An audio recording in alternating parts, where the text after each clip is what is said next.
Olá, IPCA! Hoje é sexta-feira, dia 22 de fevereiro de 2013. Estamos juntos há 306 dias lendo a Bíblia e hoje leremos Gênesis 6 e 7. No livro de Gênesis, Moisés está apresentando ao povo de Israel, que está saindo da escravidão egípcia, uma nova visão de mundo, para mostrar que o Deus Criador dos céus e da terra vai cumprir o seu plano em relação àquele povo com quem ele tem um pacto. Esse projeto de Moisés começa com a declaração lá no capítulo 1 de que há um Deus que criou todas as coisas. Esse é o Deus da aliança, Yahvé Elohim, o Deus que não só criou, mas como também se relaciona com o povo que ele está prestes a tirar da escravidão.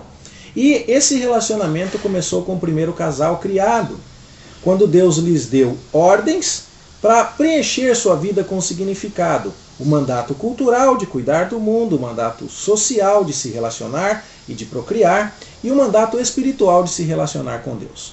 No capítulo 3, vemos que a humanidade cai em pecado e sofre os efeitos da queda. O mandato cultural é agora realizado com a maldição da terra. Espinhos e abrolhos são produzidos pelo solo. O suor do rosto é uma consequência do trabalho. O mandato social também sofre. É com dores de parto agora que a procriação acontecerá. E o mandato espiritual também sofre porque agora eles vão morar fora do jardim. Mas há uma promessa de redenção.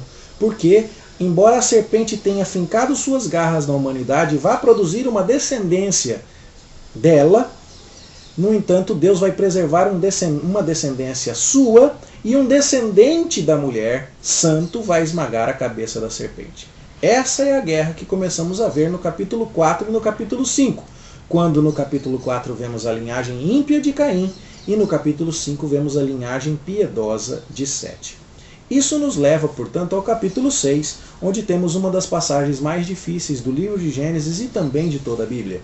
Porque se fala aqui, no primeiro versículo, que os homens na terra se multiplicaram e lhes nasceram filhas. E vendo os filhos de Deus que as filhas dos homens eram formosas, tomaram para si mulheres as que entre todas mais lhes agradaram. Afinal de contas, o que significa isso?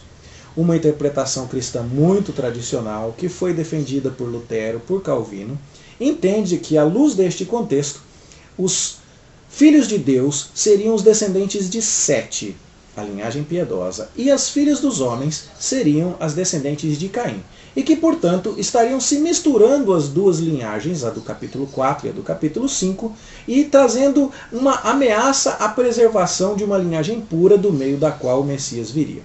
Isso faz bastante sentido à luz do contexto, mas tem problemas filológicos.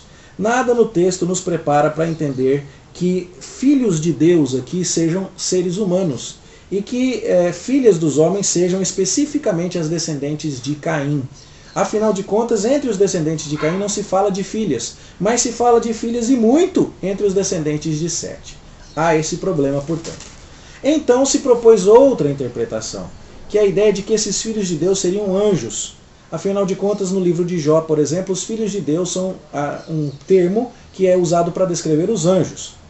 Mas isso também traz problemas, porque Jesus disse que anjos não se casam, não se dão em casamento. Embora alguns tentem rebater isso citando 2 Pedro, capítulo 2, versos 4 a 6. Lá em 2 Pedro nós vemos que é mencionado nos versos 4 a 6 do capítulo 2, tanto os anjos que pecaram e foram precipitados no inferno, quanto o mundo antigo que sofreu o dilúvio, embora Noé fosse preservado. A menção disso em conjunto, para alguns, seria então um apoio à interpretação de que filhos de Deus aqui seriam anjos. A grande dificuldade é que, quando se fala do julgamento do dilúvio, nós estamos falando do julgamento da humanidade. E no verso 3 se diz também que Deus fala que o seu espírito não vai agir para sempre no homem porque este é carnal. Então parece que temos em perspectiva aqui o julgamento de seres de carne e osso. Surgiu muito tempo depois uma terceira interpretação desta passagem, que admitia que esses filhos de Deus seriam descendentes tirânicos do Lameque, aqui descendente de Caim, lá do capítulo 4, verso 23. Seriam homens que eram tidos por filhos dos deuses, e essa expressão filho de Deus, filhos de Deus, no hebraico pode ser traduzida assim: filhos de deuses por serem homens muito poderosos e que, portanto, formaram haréns para si. Por isso, lá no verso 2, então, seria dito: tomaram para si mulheres as que entre todas mais lhes agradaram.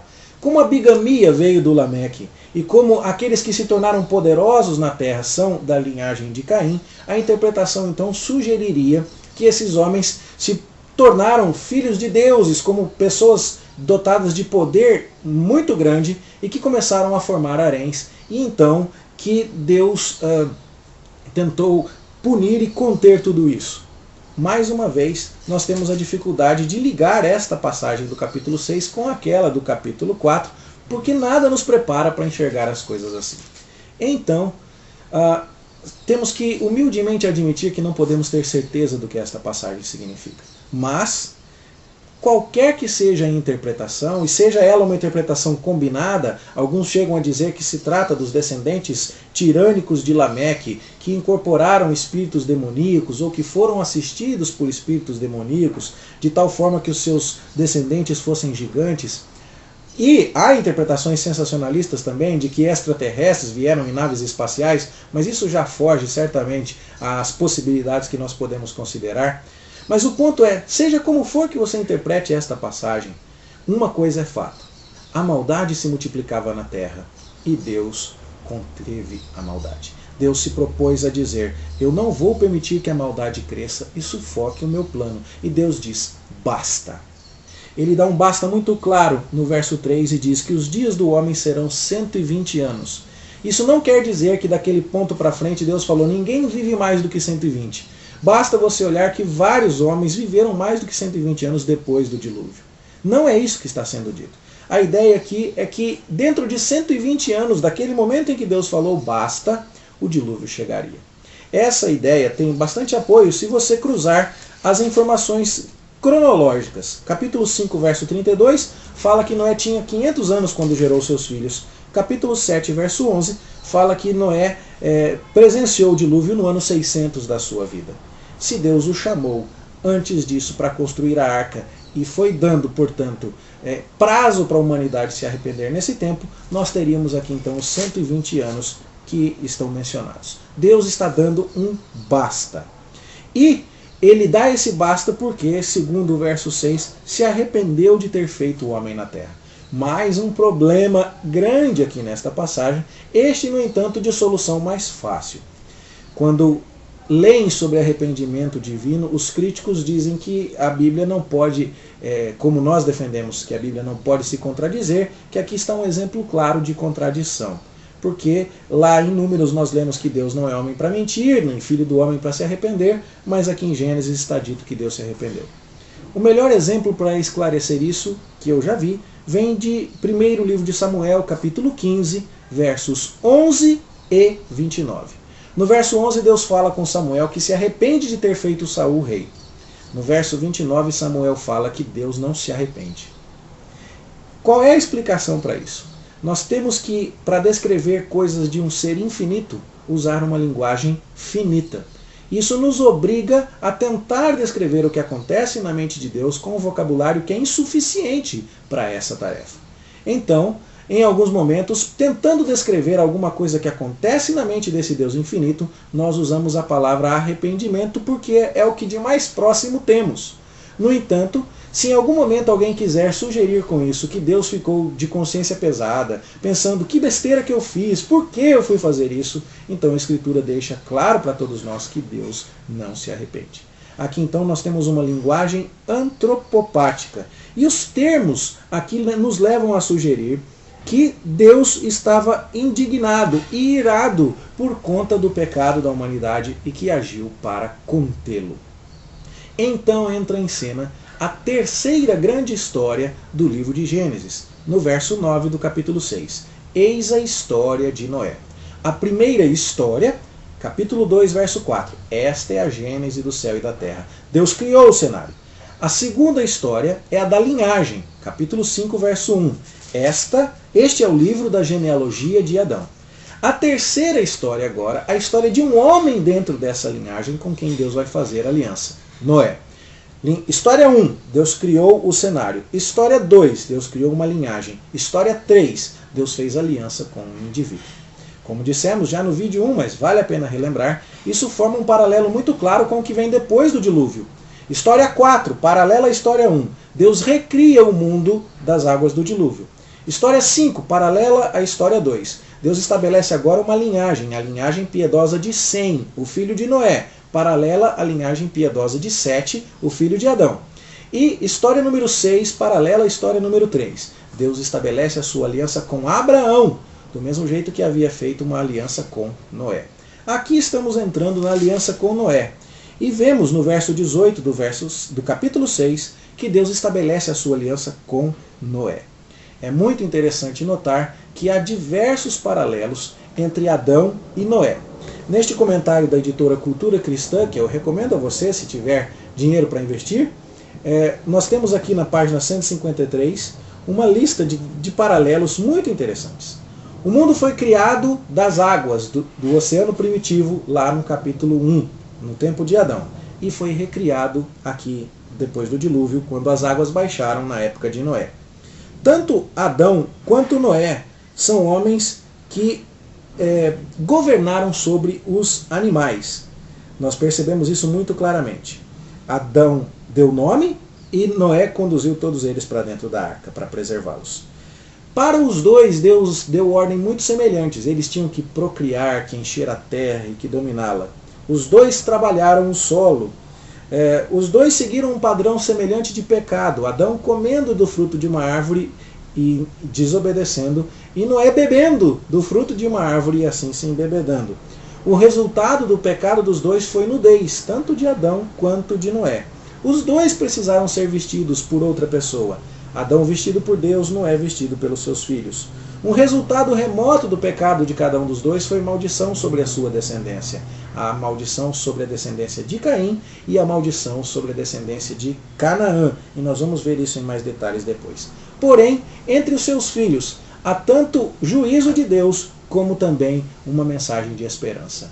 Nós temos essa mensagem de esperança na linhagem de Sete e vamos encontrá-la depois de Noé na linhagem de Sem. Então vemos Deus conduzindo o seu plano perfeitamente em tudo isso. Não temos autorização, portanto, para enxergar também a história do dilúvio como uma fábula. Aliás, as medidas que nos são dadas, veja capítulo 6, verso 15, 300 côvados de comprimento, 50 de largura, 30 de altura.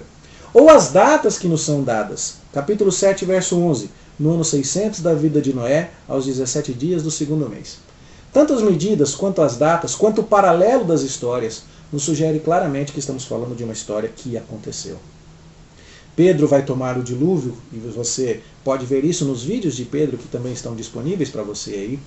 Você vai ver que Pedro toma o dilúvio como um exemplo de que Deus julga. Então, nada disso nos deve fazer crer que essa seja uma história inventada ou que seja uma fábula. Há dificuldades para alguns sobre a quantidade de animais enfiados na arca, sobre esse barco, se ele seria navegável ou não.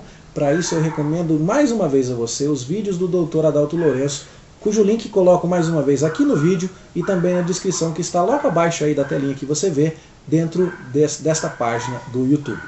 O ponto então aqui é claro, Deus está contendo o pecado. Seja como for que você interprete o capítulo 6, você tem que concluir que Deus não vai deixar o pecado progredir. Ele vai conter a marcha do pecado e ele vai guiar o seu plano de redenção da humanidade até o fim que lhe apraz. E isso significa que Deus tanto salvará aqueles que permanecerem fiéis a Ele, quanto condenará aqueles que rejeitarem a sua proposta. Isso deve servir de alerta para nós. E nós então devemos estar conscientes de que servimos a um Deus que julga. E temor e tremor na sua presença são atitudes apropriadas. Claro, nós, aqueles que seguimos ao Senhor Jesus Cristo, não precisamos temer. Nós estamos com aquele que foi o segundo Adão, o Adão perfeito, aquele que salvou a humanidade de forma ainda melhor do que Noé. Mas nós precisamos entender que o nosso Deus é justo e Ele julga, e por isso devemos servi-lo com santo temor e tremor. Esta é a lição dos capítulos 6 e 7, e eu espero encontrar você aqui amanhã para estudar o resto da história, os capítulos 8 e 9. Bom estudo para você, e até amanhã, se Deus quiser.